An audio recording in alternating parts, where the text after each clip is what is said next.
Persuading people to take the actions we want can be hard. Our teams and clients are bombarded with thousands of messages every single day. But there is a way for you to get above the noise. Stories. This is the Stories with Traction podcast, and I'm your host, Matt Zaun. Join my guests and me as we unpack the power of storytelling. We'll talk about topics like leadership, sales, and marketing, all through the lens of strategic storytelling. Enjoy this episode. Today, people are more flustered, burned out, and stressed out than they have ever been. And if you've often thought to yourself, how do you retain your top talent that wants to leave because of this stress? This episode is for you. Today, I'm joined by Matt Zaun. He is the founder and CEO of ZU Publishing Incorporated. He is the author of Z-isms, Insights to Live By, and he is a speaker that really focuses on beating burnout. Matt, welcome to the Stories of Traction podcast. Great to be with you, Matt. Thanks for having me. I really appreciate it. I appreciate your time, and we've known of each other for quite some time. We connected on LinkedIn, I want to say years ago. I think it was during the pandemic, so it's been quite some time now. Yeah. And I've appreciated your work. I really appreciate a lot of the stories, the messages that you've been posting, especially on LinkedIn. So I wanted to have you on. I want to unpack a lot of what you do from a company culture perspective. So I know you talk a lot about overcoming burnout, and I think that is on a lot of leaders' minds. Their teams are flustered, they're stressed out, they're feeling that burnout. So I wanted to dive right in and tackle that piece. So for anyone listening that has a team of people that they are responsible for leading a group of people, not just based on the skill set, not just based on the different mechanics of what they're doing, but truly being an inspiration to them and developing them as future leaders. If that's the scenario and they're dealing with a group of people that are feeling flustered and burned out, what's the first thing you recommend people point to? I want to acknowledge a couple of things, Matt. First off, I'm a big fan of yours, have been for some time. Matt Z meets Matt Z. That doesn't happen every day. For sure. No, it does not. And I just really appreciate you and the topic here, certainly at the heart of a great passion of, for me, I've had 2 bouts with burnout over the years and have done through that recovery. So I'm bringing the experience to the equation. And I'll answer your question in a moment. Just as a quick backstory, the aspect of burnout that I think, aside from the fact that it's as prevalent, I think people recognize that the stats don't lie, is that the executives are also burned out. So it's very tangible for leaders to recognize that this is not just something they need to do for their people, they need to do for themselves. And we're not only speaking to the need for personal development or even building personal capacity. This is about personal effectiveness in the office and beyond, in that engagement. The first question around burnout in the corporate environment is really one of control. How much is the tail wagging the dog?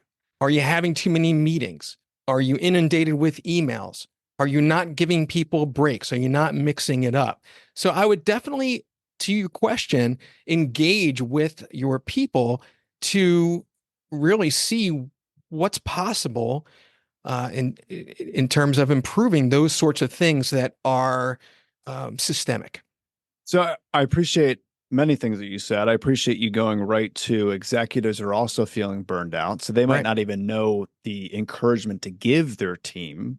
And also the control piece is very interesting. So you had said you have experience with burnout. Unfortunately, I do as well. So I could speak very personally to this. I remember the exact day. It was August 20th of 2022. I had a major nervous breakdown. Absolutely severe. I've had a couple of them over the course of my life, but this one was the worst. From August 20th to the 22nd that year, I was laying on my couch, almost unable to move. I remember my wife being very concerned. What in the world is happening? Is it depression? Is it some type of sickness we weren't aware of? Well, the main story was I was very much overworking my body. My mind and body had given up. Right. That year, 2022, I had the most amount of red eyes I've ever experienced in my life. I had 2 red eyes in a week at one point, going back and forth from Philadelphia to LAX airport. It was absolutely grueling. And the year of 2022, 1 out of every 3 nights was a sleepless night. I was just pushing through. I was working my guts out. So my body and mind had given up. So if you would have asked me that same question, Sure. how would you help someone with burnout? I have no idea because I couldn't help myself with burnout. But for me personally, it came to cutting what I viewed. Well, one, I had to do it. I put everything down that I was doing and I pointed to this is not a necessity. So I cut it out.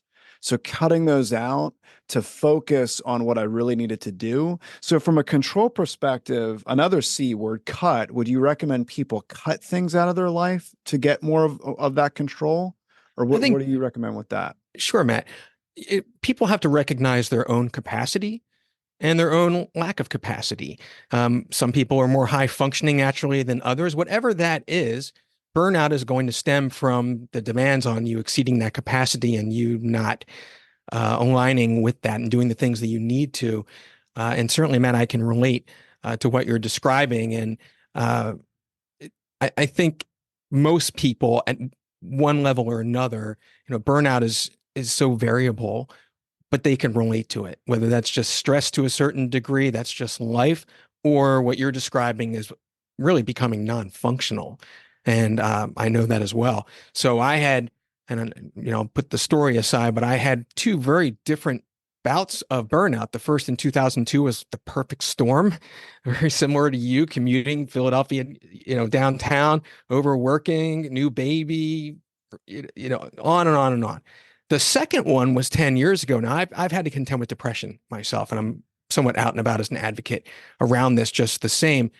When you are experiencing depression, your synapses are, wah, wah, wah, wah, wah. You're Sure. just slowing down, your capacity reduces. And so it's very easy for burnout to take hold because you might have the same capacity that you're used to dealing with in any given day that you can handle, but then you encounter depression and your capacity drops below the ability to get those things done and overwhelms you.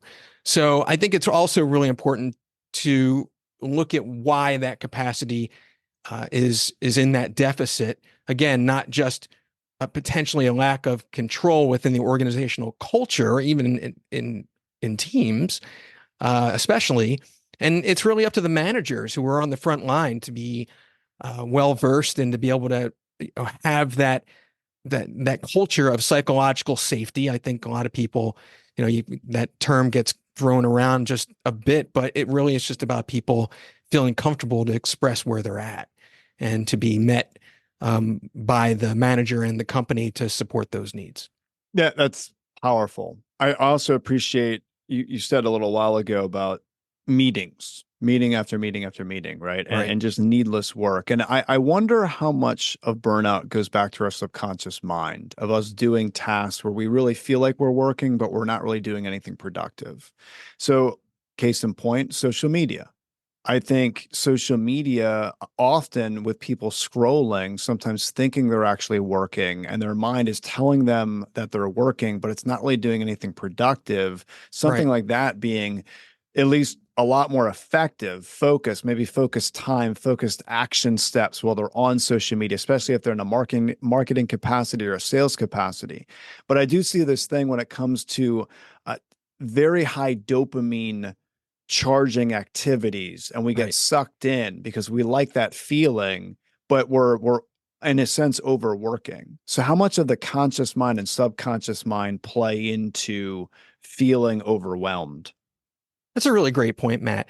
I, when we look across the board holistically at personal capacity to handle everything in our lives, it doesn't take a lot to recognize that as human beings, we are not as evolved as keeping up with the technology and the social media and the AI and the number of messages that are coming across us, many of which we're really even unaware of. And we have to be selective in being able to manage all of that. So that clutter is a factor. And then beyond that, and this is something that, when we really dive into what's at the heart of all of this, it's the inner work. It's people overthinking. It's not only what's going on, but having a tendency to worry, to make assumptions, to act on those assumptions, to run phantom conversations through their heads. To be honest, Matt, I firmly believe that overthinking is the greatest source of unhappiness. We really do not recognize how much we're all in our own heads. And there are certain things you need to do to be able to get out of your head more and be able to be more engaged with all the things that are actual and the demands that are on you. It's interesting you say that because it's amazing how overthinking also takes away from curiosity. I see some people that they're so steeped in research and thinking and thinking and thinking about something that they almost like a checklist. They go down the checklist once they do the research and they're not allowing themselves to be curious. This was me for years when it came to even interviews. I would do so much intensive research on the person that I was interviewing, thinking that it was a great thing, right? No one's really down on research, right? They want research, they want people to come to the table knowing exactly what they're going to say. But the problem was I had no curiosity because it was such a conditioned conversation where I wanted X, Y, and Z to come out of it that it led to overthinking. It led to a tremendous amount of stress. So it's amazing your point about overthinking being the greatest source of unhappiness. It's amazing how happy people can be when they are curious, when they allow themselves to be creative. Right. I mean, happiness really breeds creativity, which I think really spurs on more business ideas. So I appreciate you mentioning that. Yeah, for sure. It's always easier 2020, right? For sure. But the first thing is about taking that total inventory of all the demands on you. What's causing you to feel the way that you are? And it's a huge step to even just step back from everything to address that. And that's really where it starts. Sure. Now, where do you recommend leaders go? Do you recommend like a retreat, pulling people outside of their normal state, get out of the office building, bring people, like if they're working from home, bring them to another location? Like, where's the best place to start processing this information? I'm going to come at that question a different way, Matt, because that really is a to each their own. Sure. Everyone's going to find and knows for themselves what it is that's going to give them relief, and everyone has to work at constantly managing their own stress. When I think of burnout, getting to the root of it, through all the work I've done these past 4 or 5 years in the whole spectrum of personal development and personal effectiveness, life improvement, and enrichment, there are two aspects that really are at the heart of it and that I speak to. One is resilience, and the other is presence. Back to our being in our own heads. Quite simply, life is challenging, as we all know, all the time. Resilience is certainly that skill around making it not as challenging, mitigating the challenges. Everything from the big things to the drive-through window getting it wrong. How do you manage yourself? Being in traffic, it all is a factor. Presence is huge. If you think back to when we were kids, everything you have 3 young kids, right? If you and hopefully I know, Matt, you at least well enough that you're engaged to take the time to really be present with them. I know you're a great dad. I can easily tell that about you. Everything for them, as it was for us at that age, happens in the present. There is no past or future. We're everything, that curiosity that you're describing. But as life gets more complex through the years, we become less and less present. That is, in fact, why time seems to go by faster. And so when you look at some of the greatest joys in life, making memories and things that make you say, wow, that's you can only be present in order to experience those things. And that's also why it's so important, because that's going to ward off all the stress that you're dealing with. So creating a greater balance by doing the essentials around building your resilience and your presence as skills is what's really going to get to the heart of it all. Yeah, let's talk about that presence piece. And you had mentioned my children. I appreciate that. As any father listening, we can all get better, right? There's a lot more that we can do to be more present for sure. But I do everything I possibly can to do that. Just this morning over breakfast, it was an incredible experience. For about a half an hour, I had all my kids really look into a certain activity that was happening right now in the world. We were doing a little bit of research on it. They were coming up with predictions on what they thought might happen. It was really interesting from them from a research perspective and also collaboration. And it was just really, it was an awesome moment. We had a fantastic breakfast. But you're right about the presence piece, because once this whole experience happened, one of my kids got really flustered about something. And of course, my mind goes to, like, did you not just witness our incredible morning that we just had? Why are you getting so tense? Well, Right. exactly what you said, living in the moment, right? He's not thinking about the past experience that just happened. And often they don't think to the future either. They really do think in that moment. But it's amazing how many other people take this into their adulthood.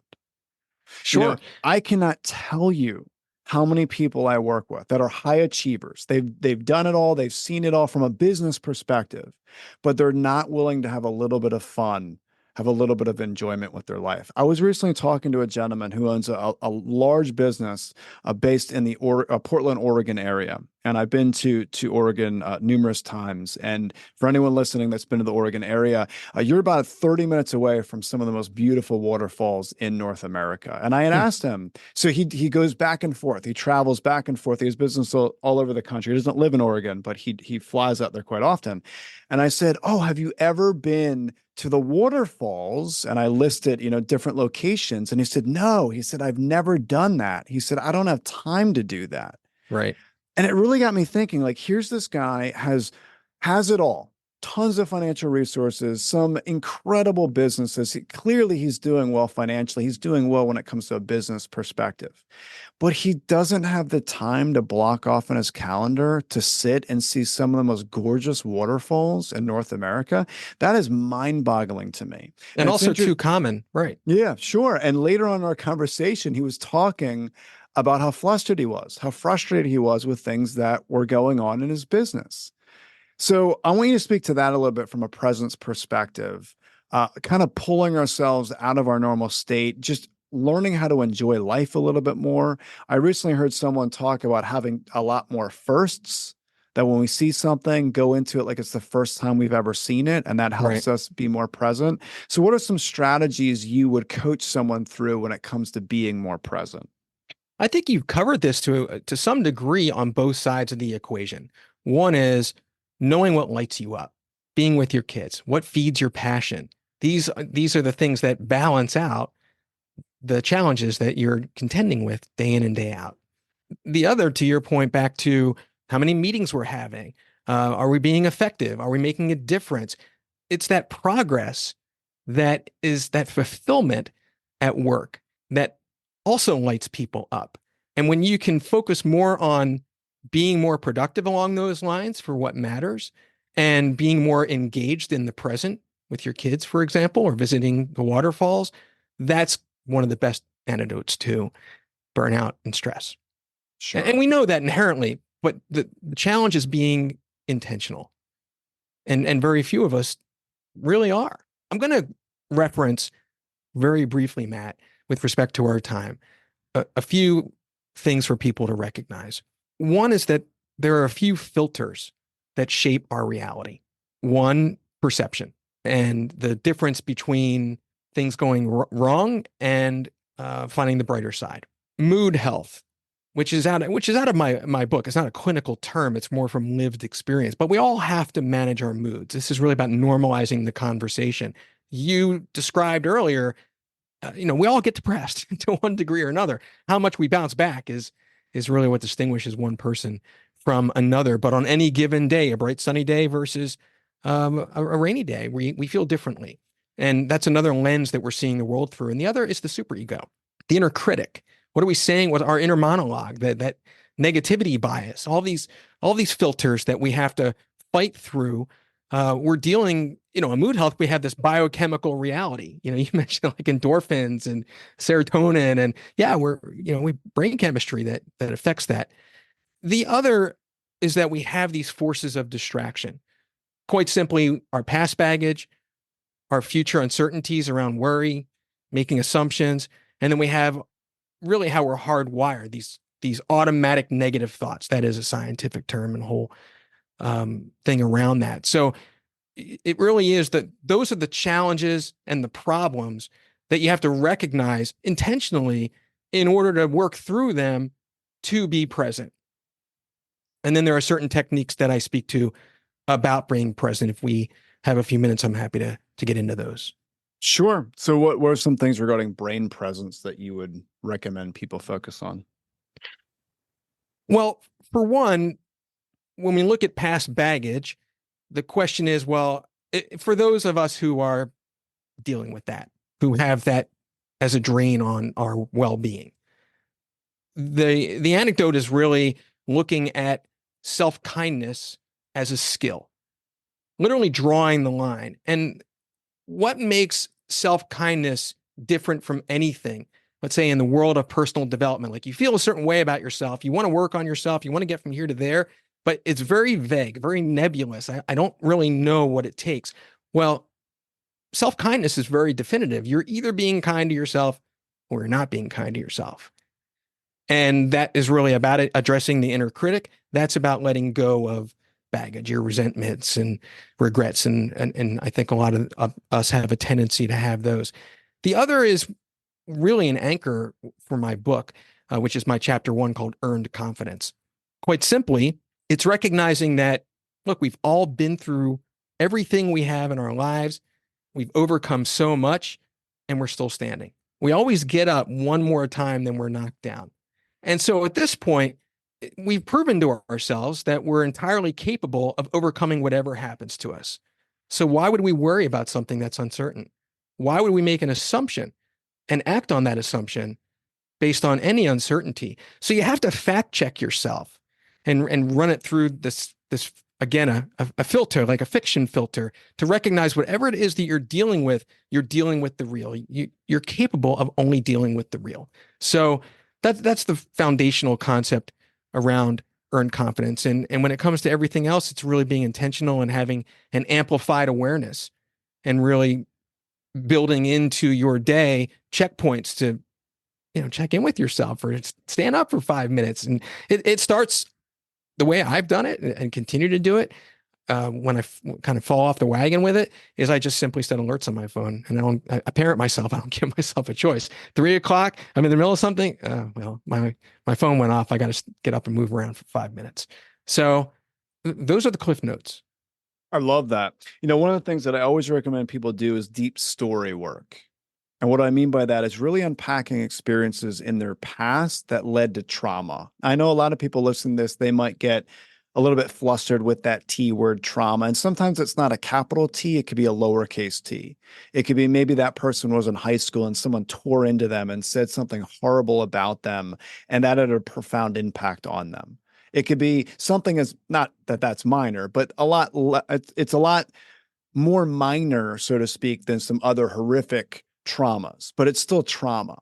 And I always recommend people do deep story work, really unpack their past. What makes them tick? Why did they develop fears as a child that they now have carried into their adult working years? It's a powerful, powerful exercise. There is something to be said about speaking to our inner child. Some people think that is kind of woo-woo, so to speak, but there's a lot to say about really speaking to your inner child, that individual, that boy or girl was scared as a child because of something. But now that you're an adult, that situation, you don't need to be scared of that anymore. But we're still carrying that into our subconscious mind. So it's a really powerful exercise to try to understand why we tick the way we do. So, Right. Matt, I appreciate everything today. I really appreciate this conversation. I appreciate a lot of the insights. You give me a lot to think about. 3 in particular that I'm going to take away from this conversation. Sure. I appreciate the first thing you said was our executives are burned out as well. I think it's so important to recognize if a leader is burned out, it's very difficult for them to encourage or help their team when they're feeling burnout. And it goes back to this whole control piece. And then you mentioned creating an environment of empowering managers on the front lines to tackle this. I think that that is great. The second point is overthinking is the greatest source of unhappiness. It's amazing how many people overthink very simplistic topics, and it leads to tremendous amount of frustration, unnecessary frustration. So I Right. appreciate that second point. And the third and final point was about the filters shaping reality. And you said two things that I thought were really powerful. You mentioned perception, and then you also mentioned self-kindness as a skill. And my immediate thought went to often we take things for granted versus having gratitude. And I think that that ties back to the perception and also the kindness piece, kindness to ourselves. Do we take everything in life for granted, or do we have that mindset of gratitude? It's so incredibly powerful. So Yeah, I those love are that. my three takeaways. I know a lot of people listening might have gotten others. But Matt, if people want to get more information on what you do, your trainings, your coaching, where's the best place they can go to get that information? Thank you, Matt. Easy enough, mattzinman.com. Perfect. That is very simple. I appreciate that.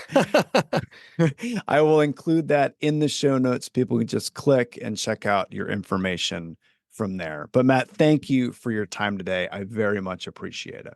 Likewise, man. We really packed it in. It was For wonderful. sure. Thank you for sure. having me. Thank you for listening to the Stories with Traction podcast. Please leave a review, since positive reviews will make it easier for others to find this conversation. Next episode will launch on Friday at 8 a.m. Eastern. Until then, remember, if you want to persuade with power and inspire those around you to action, you must share more stories.